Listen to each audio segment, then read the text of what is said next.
Omozebwa ki Papa omupya kwagenda okusanga Francis abadde wanjawulo nnyo era bajja mujjukiranga the reform endooza ye kuba naffe ab'omukwano gw'ebikukujju ebadde endala tebadde ku traditional preaching nti abo tubakuba mayinja tubookya nga yagamba nti Papa Yesu alina abantu babadde awadde essuubi nti ebintu bisobola okubeera nga byaki byanjawulo kati abantu abo bazzeeyo mu mbeera enkadde oyinza obutabafuna bayinza kiri kyebigambye nti abadde ayagala caaki enjavu lw'abaavu abafaatha bafuuse bagagga osanga father ng'alina ssente zze ng'omuntu which is very dangerous lwakiri dangerous kankyogere mu luzungu sigenda kivunula mu luzungu. It is a truth universal acknowledged that every man in possession of a fortune must be in want of a wife. Yes.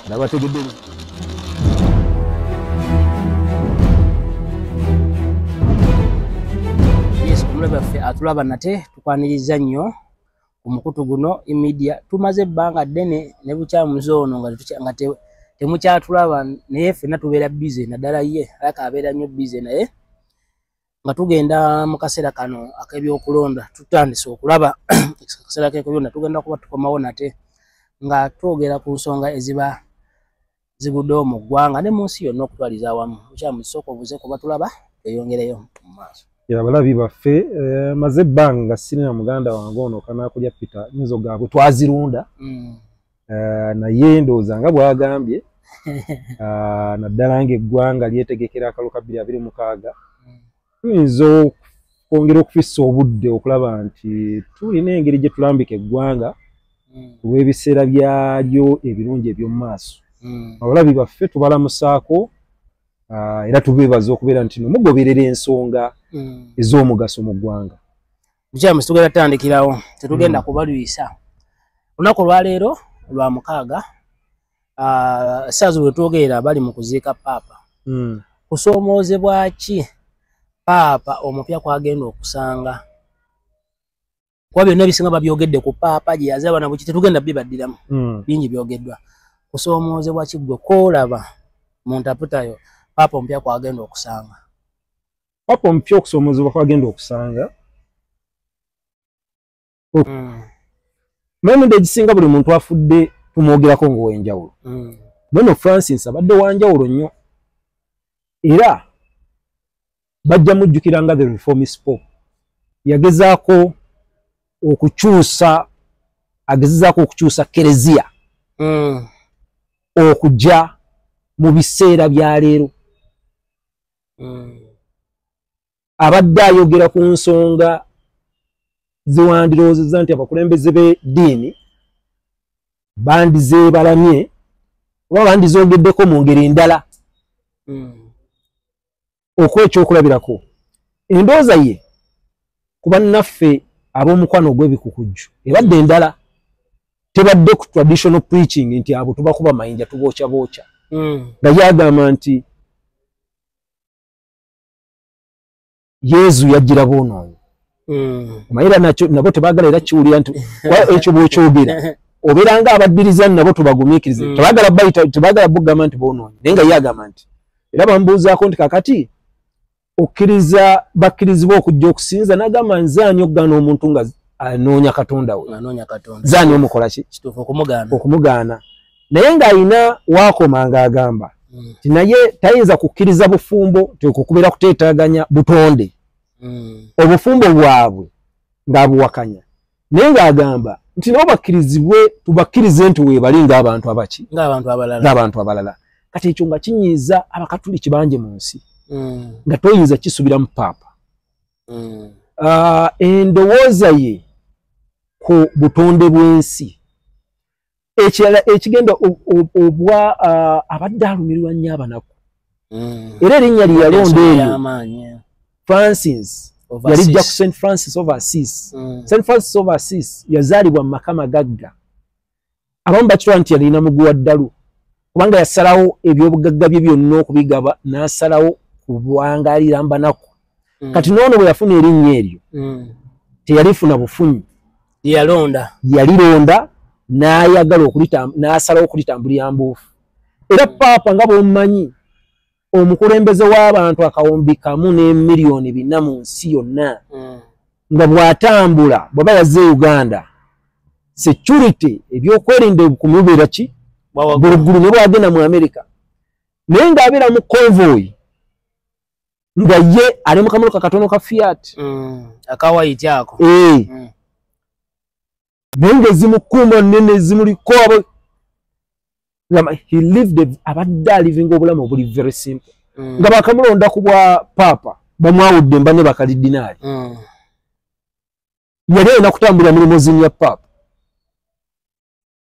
the pop bagita pop mobile naye yasalawo okutambulira mu baasi yemu ne bakalidinaali banne nga baddayo bali bagenda okusula budde amaze okubawulwako nga Paapa yasalawo teyasula mu maka ga Paapa abadde alina wabadde asula ewazimbibwa naye nga wabulijjera nga talina bijolobero biri awo desiki ye oluusi nga yeekwatira ensawo olunaku olumu yagenda Iraq eyo n'asinkana akulira abashiya kyekiwayi abashiya bakola ebitundu 60 mu Iraq naye akulira abashiya mu Iraq bamuyita oba Ayatollah Sistani ne Sistani oyo ng'alina embeera ze zimu n'ono Francis omanya Sistani ate ye wanjawuloko ate ye nti Paapa okumutuukako emoka yalina ze ekawala wa Sistani okumutuukako oyita mu nzigotta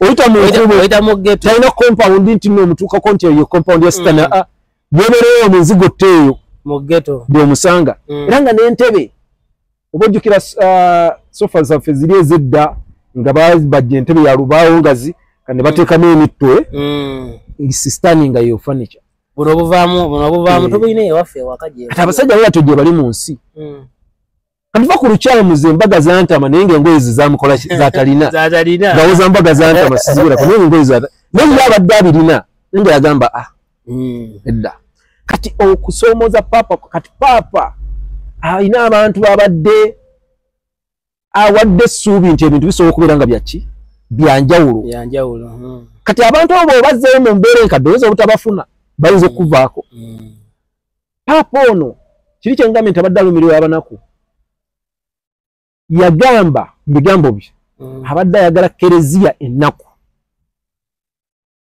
ng'eriwo okulwa abanaku kati tomanya statement eyo nnene Kereziya ennaku ng'eriwo okulwa abanaku ebimu ku ddiini naye Kereziya ngitwala kitongole is an organization Kereziya y'Obukatuliki byebimu ku bitongole ebisinga obugagga mu nsi yonna kituufu tegeera kituufu we are propertied we just tunula wano Uganda balabe basanga amasomero ettaka era nkubye ogenzo kyoga ne kubakoma obufaananyi bonna nga ndabira ddala bagagga balina tegeera era y'ensonga lwaki omuntu yandyebuuza lwaki Kereziya alwanyisa obukomunisiti because Kereziya mu nature yayo yandadde ewagira bukomunisiti nti eyo yazzaagamba nti ebintu bigabane kyo Katonda si yandyagadde buli omu abeereko nekyaki nekyalina olina okubawo bagagga nnyo olina okubawo baavu nnyo era tubeere nga tuliwo buli omu ng'alina kyakola ki kyalinako naye Kereziya ekyagiwakanya obukomunisiti kubanga obukomunisiti bwogera ebyo ate nga Kereziya erina bw'omugamba okugabana erina okugabana ebintu bikino eki byonna kiseegeza yinza osigala nga kati ono Papa Francis ye kyabadde agamba nti wa Kereziya ogisanga ng'erina kati kambeere omuntu yenna ndaba saagala ontwale bubi I'm going to be real nze Joseph somedde mu masomero g'Abakatuliki St. Mary's College Sui St. Henry's College to Mount St. Mary's Namagunga Trinity College Nabingu waliyo abaana b'abanaku omwana wa munaku nga mugezi asobola okugendayo tekisoboka sebo era bagala ba first class nga nakasente fees structure yaabwe yokka edda n'abantu bangi ekyokulabirako nga oba Gilbert mu Kenya baavanga mu kamanaku naye nga wansi eyo ebigo nga biraba omwana ne bagamba nti ono tujja muweereze olwo simanyi oba sisitimu eyo ekyaliwo tesoobera tegeera ennaku zino yakugulirira ssebo olwaleero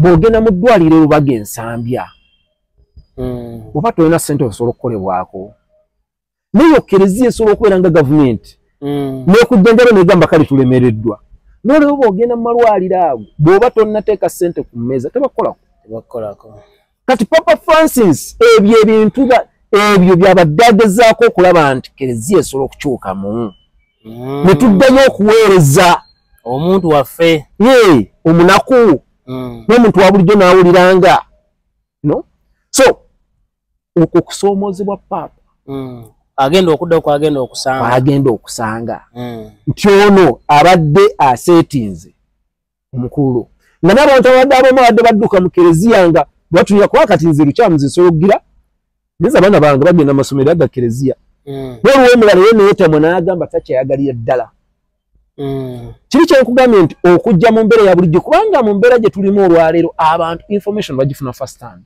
bulungi nnyo oshegeera bagifuna first hand kati bagenda kuba bamanyi kati abantu okuwangalya mu mbeera nga bamanyi ebintu naye nolowooza nti ogenda bakuuma nga obatwalira butwaliza awo oyinza okwesanga tebali naawe oshegeera era Paapa ono mbadde ne Martinosca nangamba nti tuna ebintu twadde tunyumya naye wano sigenda binyumya nangamba nti nadde ndowooza ogenda byogerako mpano ne mugamba nedda ssebo ninawe nkola ki nawe nkoma naye bwe kyoba omanya nti Vatican gye bayita Vatican it is a city state Vatican eyingira mu lubiri olw'Emmengo eyingiramu emirundi ng'egi olw'Emmengo olusinga Vatican obunene ingiramu emirundi ng'egi ng'ebiri olubiri weza eka 2 something Vatican eri eka nga 10 something ne Vatican mutono bwayo ina ekkomera ina abasirikale kikaki bali basuzgaye naye Vatican ina abatuuze bali mu 800 majority of whom are what?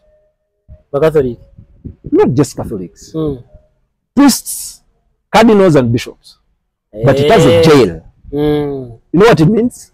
Kati chogana bakola emisango. Kati so amakome bagatero ba priests na bakadi. Tebalina nsonga lwaki bakutwala mu polisi ya Italy kusiba. Nti lukyamuze basiba Papa. Kati lukyamuze ngono record. Emisango gye basinga basiba financial impropriety. Bila kanyansi yekwasiza ku byansimbi. Padya basiba bu bintu ya byenkoka nsimbi arenge ebi tebagira nti no safe zabuze no safe. Wa investinze bubi. Okay. Because yatasibe byasibya jamwa. Debi chandi jamwa. Kongo yinza okuyingira ekibalo. Nenga mbagenda okuzuula nga sente wali omanyi nti wali ogenda tukozesa losi. Ngiyaggo manje zijjo kola ki? Izijjo okugwera. Kati that is the Vatican. Kati Pope Francis abadde agezaako nnyo.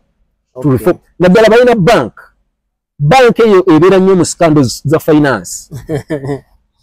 Tegira. Kwanga kana akabbo koolaba akayita mu Kereziya era waliwo sente ziggwere ki? Vatican. World over. You just imagine. So you can just imagine sente zibaki? Zebakuŋŋaanya. Kati I'm trying to kyewunyisa nti seminaries zistrugglinga Pita omwana w'omuwayombo father. Omwana w'omuwayombo father. It is a very big sacrifice. Omwana wange muwadde mbuki. Era abasinga baba basanyufu nnyo nga waddeyo omwana we mu bufaaza. But in that sacrifice nandisubidde nti Kereziya yandimuweredde. Naye tomayiza gwasasula. Kituufu. Kati ebyo nna Francis abadde abitunulamu. Seminari zino tuzizza ziddamu zitya okubeera nti ziri funded. Okay. No? So mulimu ebintu bingi naye nga agenda omuddira mbigere yemu ku challenge yagenda okusanga omuntu gwaddidde embigere abadde reformist. Abadde agezaako nnyo embeera okulaba nti Kereziya ejja mu mbeera eyaki eriwo ey'abantu okubeera nti bamanyi beetegereza beemulugunya bakubaganya ebirowoozo nga balukyamuzi. So it is at the end of the day waloje bayita synod ba bishop batula okusalawo kerezia jejjo okutunula yabadde yatuza synod on synodality synod salawo bukati je botunyenga naye twetaaga okutunula yo synod salawo yo naafaanana ng'etya ka synod yagitaddemu abakyala ate yagiteekamu abakyala nabo babeere mu kusalawo kerezia jejjo kola ki the church is living in times of feminism bagamba ffe lwaki tukoma ku busista ffe tetusobola kulinnya ne tubeera nga babishop baki ewammwe nno nammwe gyebiri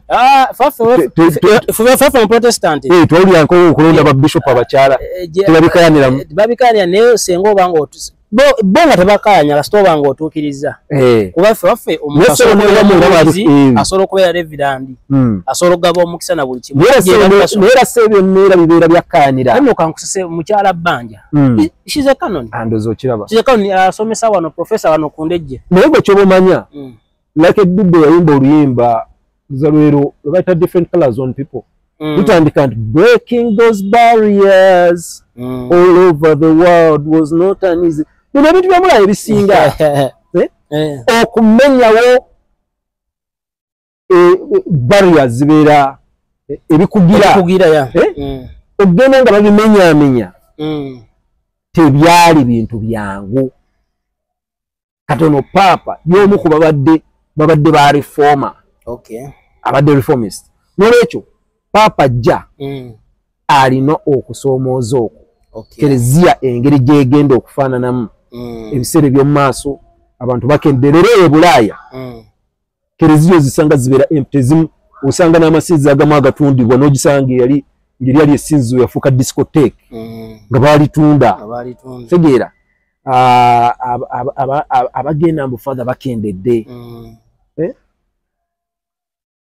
kiri kyengambye nti abadde ayagala church enjavu lw'abaavu abafather bafuuse bagagga osanga father ng'alina ssente zze ng'omuntu which is very dangerous lwakiri dangerous kankyogere mu luzungu sigenda kivunula mu Luganda kubanga abafather okubeera ne ssente ezaabwe benje ekirimu okisanga mu nyiri y'oluggulawo ekitabo bakiyita Pride and Prejudice kyawandikibwa Jane Austen tetwakikolanga ku A-level literature n'ekiggwayo n'olunyiriri nti it is a truth universal acknowledged that every man in possession of a fortune must be in want of a wife.